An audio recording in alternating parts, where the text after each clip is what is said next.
AC ರೂಮಲ್ಲಿ ಕೂತ್ಕೊಂಡು 15 ದಿನಗಳ ಒಳಗಾಗಿ ಜಾತಿ ಗಣತಿ ಆಗಬೇಕು ಅಂತ ಹೇಳಿ ಸರ್ಕಾರವೇನೋ ಆದೇಶ ಹೊರಡಿಸಿತು. ಬಟ್ ಗಣತಿದಾರರ ಕತೆ ಎಲ್ಲೆಲ್ಲಿಯೂ ಕೂಡ ಸರ್ವರ್ ಆಪ್ ನೆಟ್ವರ್ಕ್ಗಳದ್ದೇ ಸಮಸ್ಯೆ. ಗೂಗಲ್ ಮ್ಯಾಪ್ನಲ್ಲಿ ಮನೆ ಹುಡುಕಿ ಸುಸ್ತಾಗ್ತಾ ಇದ್ದಾರೆ ಗಣತಿದಾರರು.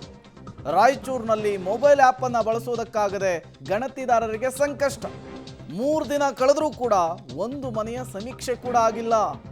ರಾಯಚೂರು ಜಿಲ್ಲೆಯಲ್ಲಿ ಕೇವಲ 5851 ಮನೆಗಳ ಸಮೀಕ್ಷೆ 5 ದಿನದಲ್ಲಿ ಆಗಿರುವಂಥದ್ದು.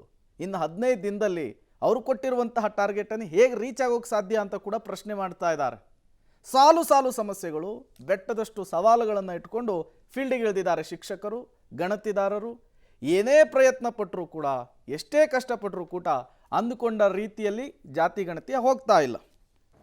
ಮತ್ತು ಸಾಮಾಜಿಕ ಮತ್ತು ಶೈಕ್ಷಣಿಕ ಗಣತಿ ಮಾಡ್ತಾ ಇದ್ದೀವಿ. ನಮ್ಮ ಮೊಬೈಲ್ ಲೊಕೇಶನ್ ಪ್ರಕಾರ ಮನೆಗಳು ಅಲ್ಲಿ ಸರಿಯಾಗಿ ಸಿಗ್ತಾ ಇಲ್ಲ. ನಿನ್ನೆಲಿಂದ ತಿರುಗಾಡಿದರೆ ಒಂದು ಮನೆ ಇವತ್ತು ಸಿಕ್ಕಿದೆ. ಆ ಮನೆ ಹೋಗಿ ನಾವು ಮಾಡಬೇಕಾದ್ರೆ ಓಪನ್ ಆಗಿದೆ.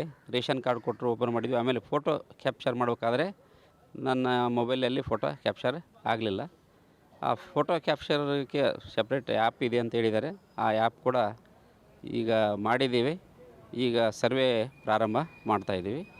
ಈ ಹೊಸ ತಂತ್ರಜ್ಞಾನ ಇರೋದೆಂದರೆ ಈಗಾಗಲೇ ಹಿರಿಯ ಶಿಕ್ಷಕರು ಈ ಒಂದು ಸರ್ವೆ ಮಾಡೋದು ಸ್ವಲ್ಪ ಕಠಿಣ ಆಗಿದೆ. ಅದಕ್ಕೆ ಇದನ್ನು ಭಾಳ ಸರಳೀಕರಿಸ್ಬೇಕಂತ ನಾನು ಅಲ್ಲಿ ವಿಜ್ಞಾಪಿಸ್ಕೊಳ್ತೇನೆ.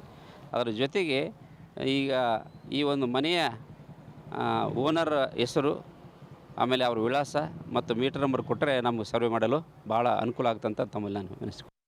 ಸಮೀಕ್ಷೆಯಲ್ಲಿ ಭಾಗವಹಿಸಿದಂತಹ ಶಿಕ್ಷಕರು ತಮ್ಮ ಅಸಹಾಯಕತೆಯನ್ನು ತೋರಿಸ್ಕೊತಾ ಇದ್ದಾರೆ.